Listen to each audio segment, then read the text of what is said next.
So you and DJ Quik. Yeah, he's right here. The invisible What's up, DJ Quik? Quik, yes. He's sitting right here. Really sleep. You said I went to your dinner the other day, and you had said on the mic that he was going to retire. Yeah, and you it was talked over. him out of retiring. I don't know if I talked him out of it.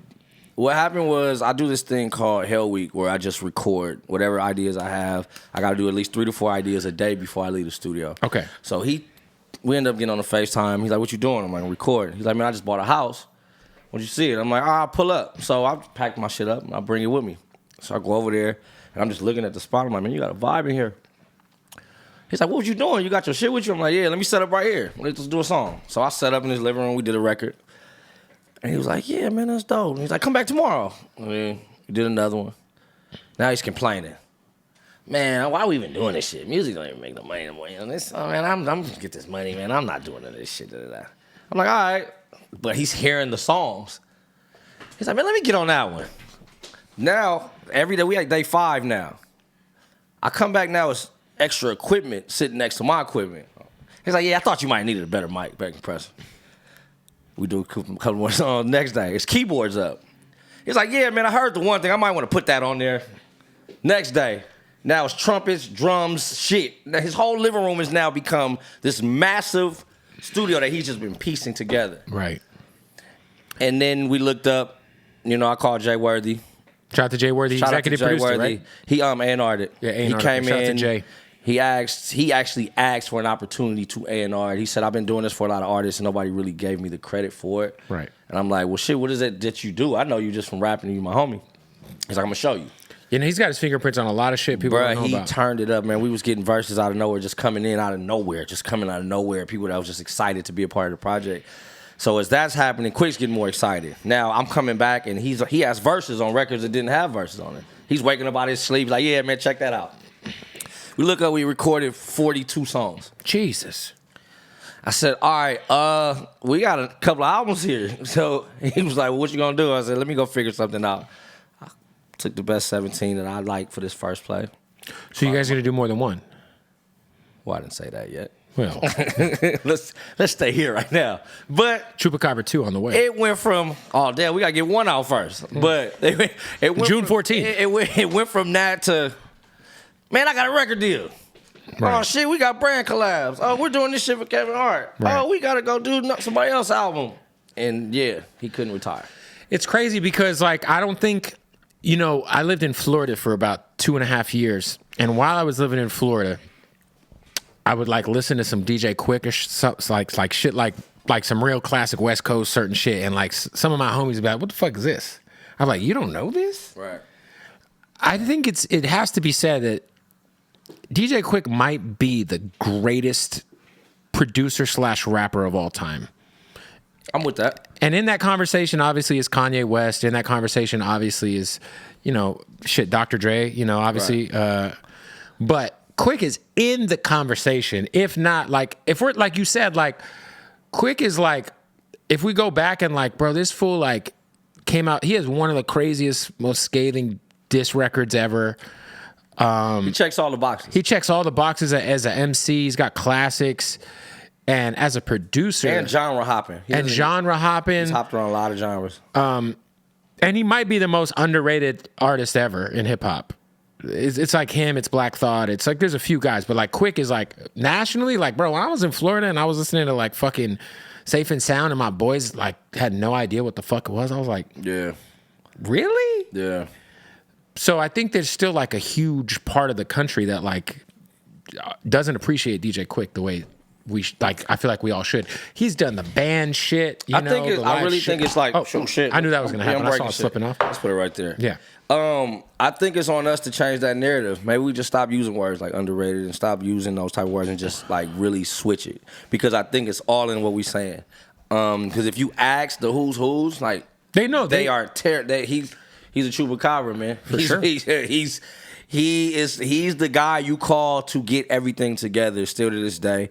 And when I say like the highest end musicians respect his ear, it's a whole different class of things.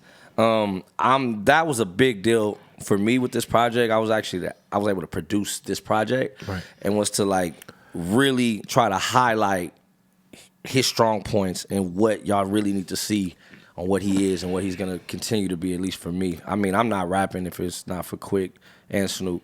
Right. You know what I'm saying? But Quik especially, with me being from Compton, us having like the similar style of going the party way with some street edge, genre hopping, the underrated word, all of that. I look at him and say, you know what? Fuck it. Let's just band up together and just take on everybody, man, and just see what happens. And tons of dope features on the album. Yeah. Thundercat's got some production on here, right? Yeah, he got 2 on there. I went up and shook his hand with all his rings at your dinner. Compton, another guy from I was Compton. like, hey, man, you're a fucking legend. I just want to say hello. Yeah, we went and grabbed all genres of Compton. Thundercat, Channel Trez, both Compton guys that I think the city needs to really embrace as well. Oh, I mean, Jesus. Yeah, just understand, like, you know what I'm saying, like the Steve Lacy's. It's a lot coming out of the city that doesn't get highlighted just because it didn't choose to, like, pick a rag. Yeah, I think, like, you know, that's kind of, there, especially the last decade, I feel like you said, like, Tyler's Tyler, but people don't give him the LA credit. You got to. Because he's not, people like nationally associate LA with the gangbang and shit. Right. So it's like, and even like Kendrick, who isn't necessarily involved in that life, like narrated that, like what it was like, his first album that, obviously not his first album, but his first album nationally was Right. Good Kid, Mad City.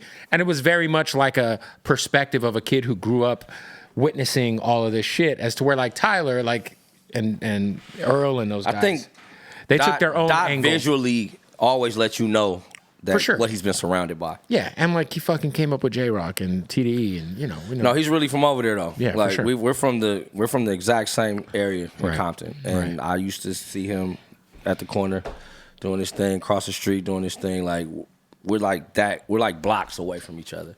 So that's a very authentic story. He's really from over there. So it's different. It's different than like where like a buddy where they don't want to try to say he's from Compton either just because he didn't pick a rag. I think we just gotta. Shout out to Buddy. Buddy's incredible. Yeah, it's a lot of incredible art coming out of the city, and I thought it was like very important. Like for me, Channel Trez was a personal thing for me to get with Quik, because once you meet Channel and you know Quik, you know they're gonna hit it off because they're the same guy. Production, raps, DJ, eccentric, their own wave. They don't care what nobody else is doing. They go at their own speed. And just putting those energies together is important. A lot of like energy clashes was going down on this project. Who all is on the what? Because you mentioned obviously Jay Worthy helping with some of the A&R. What features are on the album? We got Game, we got Sugar Free, we got Currency, we got Bun B, Lil Jon, Meet the Whoops, Dom Kennedy, Thundercat, Channel Trez, George Clinton, Jesus, the Free Nationals, D Blake, which is Quik's son, CeeLo, Gwen Bunn, Shiro, K Tronada, Barney Bones, Absol. Wow. And Larry June. Oh, that's dropping tonight.